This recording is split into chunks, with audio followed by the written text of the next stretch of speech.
संबंध विच्छेद होने के लिए उपाय बताया है। मैंने जो इतने दिन पढ़ा है, सुना है, समझा है, उसके अनुसार मेरी जो वृत्ति गई है वो वृत्ति आपको बताई है। ये जितना दृश्य पदार्थ है, किसी चीज में, किसी व्यक्ति में आप थोड़ा सा अनुकूल है, ठीक है, इतना मान ले, वहां से अनर्थ शुरू हो जाएगा।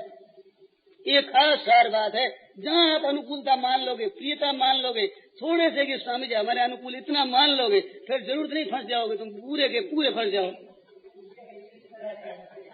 ये खास चीज है। अगर कोई इसको छोड़ना चाहे, स्वरूप में स्थिति चाहे, तो भाई व्याख्यान ही हमारे अनुकूल हुआ, ये हवा भी अनुकूल आई, ये रोटी भी अनुकूल मिली, कपड़ा भी अनुकूल मिला, ये स्वामी जी अनुकूल बोले, यूं बोल करके मन का लगाव हो जाएगा। अनुकूलता ज्ञान मात्र से बंधन नहीं होगा, ये भी सावधान रहना। अनुकूलता का ज्ञान बंधन नहीं होगा, तो अनुकूलता के साथ में जहाँ लगाव हुआ, रस लिया, सुख लिया, खिंचाव किंचित मात्र हुआ, रुचि मात्र किंचित हो गई, बस अब सब पूरा बंधन है। अब कोई कमी नहीं रहेगी बंधन की। एक में रुचि होते ही उसके विरुद्ध में अरुचि हो जाएगी, रुचि अरुचि होती राग और द्वेष हो जाएगा, और भी काम और क्रोध बढ़ जाएगा, और काम और क्रोध नरकों का दरवाजा हो जाएगा। ये आया है हंस गीता में, एकादश स्कंद में। सनकादिकों ने जाकर ब्रह्मा जी से पूछा, कहते गुणों में तो चित्त आविष्ट है और चित्त में गुण बस गए, इन दोनों का हम विश्लेषण कैसे करें? जो आपका प्रश्न है, ऐसा कैसा प्रश्न? यही प्रश्न है आपका।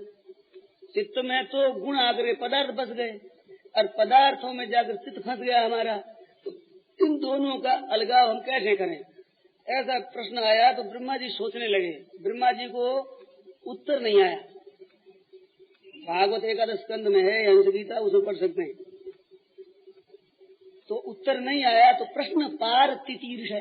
उस प्रश्न के पार जाने के लिए भगवान को याद किया। लड़के हमारे पूछे बाप को और ब्रह्मा को आवे नहीं उत्तर, तो भगवान को याद किया। प्रभु के याद करते ही भगवान कृपा करके हंस रूप धारण करके पधारे। हंस रूप क्यों धारण किया? ब्रह्मा जी ने तो इष्ट को याद किया, वे बने वाहन।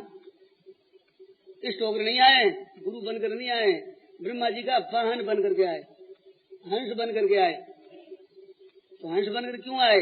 कि ब्रह्मा जी के पास में तो ये बात है कि लड़के मेरे से पूछे उत्तर नहीं आया, तो अभिमान आया ना, तो यही कारण है उत्तर न आने का। हम उत्तर देते हैं तुम्हारे वाहन हो गए, तब उत्तर आएगा। जहाँ शरीर को, संबंध को लेकर अच्छापना मंदपना कहीं आएगा तो वहाँ फंस जाओगे। इस बात से हंस बन करके उत्तर देने के लिए आए।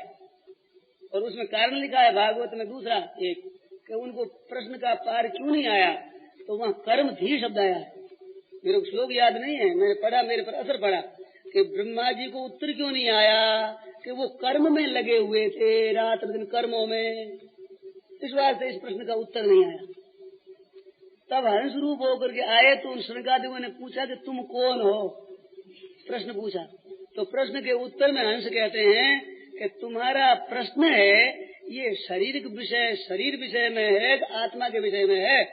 शरीर के विषय में पूछो तो प्रश्न बन नहीं सकता, क्योंकि तुम्हारा जो भूतों का बना हुआ शरीर वही मेरा शरीर है। ये तो अपरिचित में बनता है प्रश्न। जो भौतिक तुम्हारा शरीर वही हमारा शरीर, जो हमारा शरीर तुम्हारा शरीर एक है। इस बात से प्रश्न बन नहीं सकता। और आत्मा में ये प्रश्न बन नहीं सकता, क्योंकि तुम्हारी आत्मा वही मेरी और मेरी आत्मा तुम्हारी, तो ये तुम्हारा प्रश्न ही नहीं बन सकता तुम कौन हो। तो सनकादिक टकराएगी, ये क्या उत्तर दे रहे हैं, कैसा उत्तर दे रहे हैं? तो इसका प्रश्न का उत्तर है कि ये वास्तव में तुम्हारा प्रश्न नहीं बन सकता। और चित्त में गुण आविष्ट हो गया, गुणों में चित्त आविष्ट हो गया, ऐसे कैसे सुलझन हो? तो सुलझन दोनों का करना चाहते हो तो वह शब्द आया मदरूप उभयम त्यजेत, गुण और चित्त दोनों को छोड़ो, तब इस प्रश्न का उत्तर होगा। एक प्राकृत पदार्थ है, उनको तो लेकर लख देते हो और दूसरे प्राकृत को छोड़ना चाहते हो, यही तुम्हारी गलती होती है। अब हम मन को निर्विकल्प करना चाहते हैं, मन को, और बुद्धि को निर्लेप और निर्विकल्प और निर्विकार करना चाहते हैं। साधक की ये भूल होती है, क्षमा करेंगे, भूल नहीं है, ठीक है साधन, परंतु जब तात्विक बात होती है, ऊंची बात होती है, तो ये भूल होती है। ये कहूंगा मैं कि मन को निर्विकल्प करना चाहते हैं और बुद्धि को भी निर्विकल्प करना चाहते हैं, तो बुद्धि और ये निर्विकार करना चाहती है, निर्विकार होने वाला नहीं है। निर्विकल्प का जो स्वरूप है उसमें स्थित होने से निर्विकल्प की तरह बुद्धि हो जाएगी, मन निर्विकल्प हो जाएगा। बुद्धि सम हो जाएगी। पर सम और निर्विकल्प होती तत्व से निर्विकल्प और सम हुई नहीं बुद्धि कभी, वो विकृति उसकी होती रहेगी जैसे गंगा का प्रवाह चला ज्यों। ऐसे स्पष्ट शब्दों में पुस्तकों में मैंने नहीं पढ़ा है, पर तुम्हें बात तत्व की बात जब पूछोगे तो ये बात कहनी पड़ेगी कि वो निर्विकार नहीं हो सकता। प्राकृत पदार्थ हरदम क्षण परिणामी है, कैसे निर्विकार बुद्धि होगी, कैसे निर्विकार मन होगा। तो वो निर्विकारता और निसंकल्पता, निर्विकल्पता, ऐसी निर्विकल्प समाधि, ऐसे जो शब्द आते हैं वो केवल चेतन में स्थिति होने से उसकी निर्विकल्पता दिखती है। जैसे महाप्रलय के बीच में प्रकृति अक्रिय होती है, सर्ग में सक्रिय होती है, तो सक्रिय की अपेक्षा अक्रिय होती है। अगर प्रकृति महाप्रलय में भी अक्रिय रहे तो महाप्रलय के समय, महासर्ग के समय अंतर क्यों? अरे जीवों के कर्म परिपक्व हुए, परिपाक होकर एक अम्बुश्याम पूर्णा हुई, फिर फल दिया, सृष्टि की रचना हुई, तो परिपक्व हुआ तो कच्चे से पक्के ये मानना पड़ेगा। महाप्रलय के समय कर्म कच्चे थे और महासर्ग के समय कर्म पक्के हैं, तो कच्चा पकता है, वो विकार हुए कैसे पकता है? इस बात से सक्रिय है प्रकृति उस समय में भी, परंतु सृष्टि के समय जैसी सक्रिय है वैसी सक्रिय नहीं है। इस बात से प्रलय के समय अक्रिय कहलाती है। इसी तरह से मन और बुद्धि उस परमात्मा के स्वरूप में अतुट स्थित होने से उनको निर्विकल्प कह देते हैं, सम कह देते हैं, परंतु स्वरूपता सम और निर्विकार थोड़ी हुई है मन और बुद्धि। वे तो अपने स्वरूप से चलते ही रहते हैं, परंतु वो चलते चलते स्वरूप में निर्विकल्पता हो जाने से मन के बाह्य संकल्प, बुद्धि के बाह्य संकल्प नहीं रहे, तो बाह्य संकल्प न रहने के कारण से स्थिरता हुई। उस स्थिरता से स्वरूप की स्वरूप में स्थिति हो जाएगी और उसकी चंचलता के साथ में अपने को मानेगा तो स्वरूप में स्थिति होगी नहीं। रहते हुए नित्य प्राप्त होते हुए अप्राप्त था और उस स्थिरता से अपने स्वरूप में स्वतः प्राप्त हो जाती है। इस बात से कहते हैं निर्विकल्प और निर्बीज ये समाधि हुई, उससे अपने परमात्मा की प्राप्ति हुई। तो उससे प्राप्ति क्यों हुई? प्राप्ति तो पहले भी थी, किंतु उनके संकल्प विकल्प के कारण से ही सदाकार हुई। वृत्ति सारूप्य में इतरत्र वृत्ति सारूप्यता थी, इस बात से नित्य प्राप्ति की प्राप्ति नहीं थी। वो वृत्ति सारूप्य होने पर भी वो तो वैसा जगह निर्विकार था। मन कितना ही संकल्प विकल्प वाला हो गया, कितनी बुद्धि विकार वाली हो गए, उस समय के स्वरूप में विकार थोड़ा ही आ गया। वो तो है जैसा का तैसा ही रहा, परंतु उस समय मन बुद्धि के द्वारा हम जानना चाहते हैं, यही जड़ के द्वारा चेतन को जानना चाहते हैं, ये जड़ता के द्वारा उसको प्राप्त करना चाहते हैं, अनित्य के द्वारा नित्य को प्राप्त करना चाहते हैं। तो अनित्य नहीं है, अनित्य के द्वारा अनित्य को हटाओ, अनित्य की अनित्य में स्थिति करो, अनित्य के साक्षी ये हमारा स्वरूप नहीं है, ये करो तो आपके स्वरूप में स्थिति हो जाएगी। अब इस स्थिति के करने के लिए साधक क्या करे वो बताओ। साधक क्या करे? साध राग और द्वेष न करे। इंद्रिय राग द्वेष व्यवस्थित हो तय और न भस्मागते तो ये परिबंधन हो। वो चित्त ग्रंथि बुद्धि और चेतन के साथ में जो एकता, वो एकता की दृढ़ता होती है। एक पदार्थ अच्छा है, एक मंदा है, ये अनुकूल है, ये प्रतिकूल है, इससे गांठ घुल करके सांगोपांग तैयार होती है, बहुत दृढ़ता होती है बंधन की।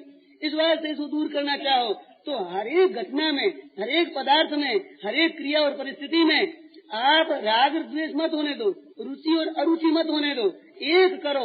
चाहे अरुचि करो तो जड़ चीज मात्र से अरुचि कर लो, और रुचि करो तो जड़ चीज से अरुचि कर लो, और समता रखो तो रुचि और दोनों छोट जड़ चीज के साथ में समता कर लो। ये जिसके जो सुगम प्राप्त करे सो कर लो, तीनों में से तो काम ठीक हो जाएगा। अब उसके करने के लिए उपाय बताए तीन। उस रुचि को हटाने के लिए, अरुचि रुचि मिटाने के लिए उपाय तीन बताए। कर्मयोग, भक्ति योग, ज्ञान योग, ये तीन बताए। निषद ही कह सकते हैं हम, तीन बता सकते हैं। तो तीन का क्या उपयोग होगा? अब तो कर्मयोग में क्या होगा?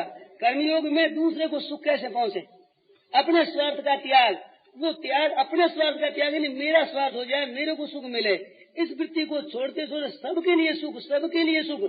फिर मात्र क्रिया दूसरों के लिए सुख के लिए होगी, अपने लिए कोई क्रिया नहीं होगी। कोई भी किंचित मात्र भी पूर्णा जिस क्षण में अपने लिए नहीं होगी, उसी क्षण जब का विवेक स्वरूप में स्थिति हो जाएगी।